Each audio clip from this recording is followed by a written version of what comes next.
сіздерге кванттық жүйе туралы тәжірибемен бөліскім келеді. Жалпы бұл сабақты мен осыдан 2 жыл бұрын сатып алғанмын. Кванттық жүйе менің өміріме өте үлкен өзгерістер алып келді. Жалпы кванттық жүйенің негізін қалаған бұл немістің концлагерінде өмір сүрген Фрид. Зигмунд Фрид деп аталады ол кісі. Ол Фрид айтады, адамның мына ішкі әлемі және сыртқы әлемі бар дейді. Адамның мына сыртқы денесін ұруы мүмкін, жұлғылауы мүмкін, лақтыруы мүмкін дейді, бірақ мен ішкі әлемімді ешкім басқара алмайды дейді. Ойлаңызшы. Яғни сіздің сыртқы әлеміңізді, сыртқы факторларыңызды бәрі басқара алады, бірақ ішкі сіздің ойлауыңызды ешкім басқарып тұрған жоқ. Мен сізге айтып жатқан әңгімемді де сіз тыңдайсыз, немесе тыңдамайсыз, ол өзіңіз басқарып отырсыз. Бізде үнемі таңдау бар. Бай болуға таңдау бар, денсаулығымыздың мықты болуына таңдау бар. Күн сайын біз таңдаулармен өмір сүреміз. Сізді біреу мұқатса да сіз таңдап тұрсыз. Мен мұқатшы кел, мен жәбірлеш деп. Яғни біз күнде таңертең оянған кезде бақытты боламыз, бақытсыз боламыз. Көңілді боламыз, көңілсіз боламыз. Энергиямызға толы бол, толы болмай. Бәрін біз өзіміз таңдаймыз. Кванттық жүйенің негізгі несі сіздің ішкі әлеміңіз бен сыртқы әлеміңіз бірдей болу керек. Осы топта отырғандардың көбісі біреуге қарыз беріп ала алмай отырған кісілер. Сыртқы фактор. Сіз қазір алып алғыңыз келеді, бірақ ішкі әлемінен сұрап көріңізші, ол алғысы келе ме? Жүндісің ба? Кім алғысы келмейді арай? Бірақ сіздің санаңыз оны алғысы келгенмен, түп санаңыз бар, бей санаңыз бар. Сіз түп сана мен бей сананы басқара алмайсыз, Сондықтан сіз қандай да бір арман мақсатқа жеткен кезде сіздің ішкі әлеміңіз бен сыртқы әлеміңіз бірдей болу керек. Материалдық дүниені аңсайсыз, бірақ сіздің ішкі жағыңыз руханиятта болуы мүмкін. Бір жерге жұмысқа орналасқыңыз келеді, орналастыңыз, бірақ бақытты бола алмадыңыз. Неге?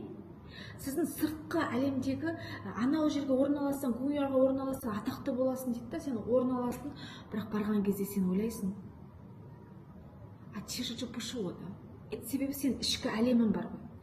Яғни кванттық жүйе дегеніміз біздің ішкі әлеміміз бен сыртқы әлеміміздің тең болуы. Осыған байланысты кванттық жүйені мықты меңгергіңіз келетін болса, 1, 2, 3, 4. Өзіңізге 4 түрлі сұрақ қоясыз. Ақшаға байланысты. Қандай мәселеңіз бар, осы техникамен жасағыңыз келеді, өзіңізді танығыңыз келеді, ендеше осыны жасайсыз. Мысалы, менде қазір энергияға байланысты. Энергиям қандай? Мен неге энергиямды көбейтпей жатырмын? Неден қорқамын? Неге осы жолға түстім? Бұл осы 4-ақ сұрақ қойыңыз. Бірінші бір мәселе осы қандай? Біріншісі қандай? Неге? Сосын қорқу. Неден қорқып тұрмын? Сосын неге осы жолға түстім? Осы 4 сұраққа сіз өзіңізге жауап беріп болғаннан кейін сіз өзіңізді түсіне бастайсыз. Одан кейінгісі сіздің ішкі әлем мен сыртқы әлем кішкене түйісе бастайды. Бірінші сіз осы 4 сұраққа жауап беріп болғаннан кейін, тынышталып болғаннан кейін, сіз 5 сезім мүшеңізді қосып, осы бір техниканы жасайсыз. Яғни адамда 5 сезім мүшесі бар, қиялдау.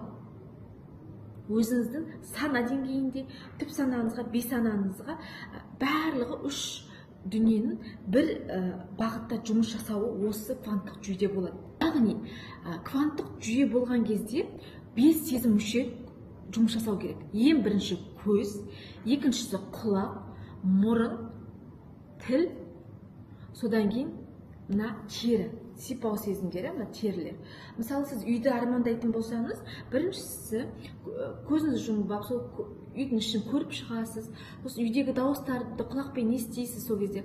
Сосын үйден қандай иіс шығып тұр, соны мұрынмен естисіз. Сосын сол жақта мүмкін тамақ жасай бастайсыз, сол үйден шыққан дәм де бөлек қой. Сол дәмді сезінесіз, тәтті, тұзды, қышқыл білмеймін. Содан кейін қабырғаларды сипап бастайсыз. Бұл техника машинаға да, бұл техника қарызға да бәріне қолдана бересіз. Жаңа жұмысқа орналасқыңыз келе ма, келін алғыңыз келе ма, қандай арманыңыз бар, сол кванттық жүйені аптасына 1 рет өзіңізді жатқызып алып, әдемі бір түнде жататын бөлменізде жасасаңыз орындалады.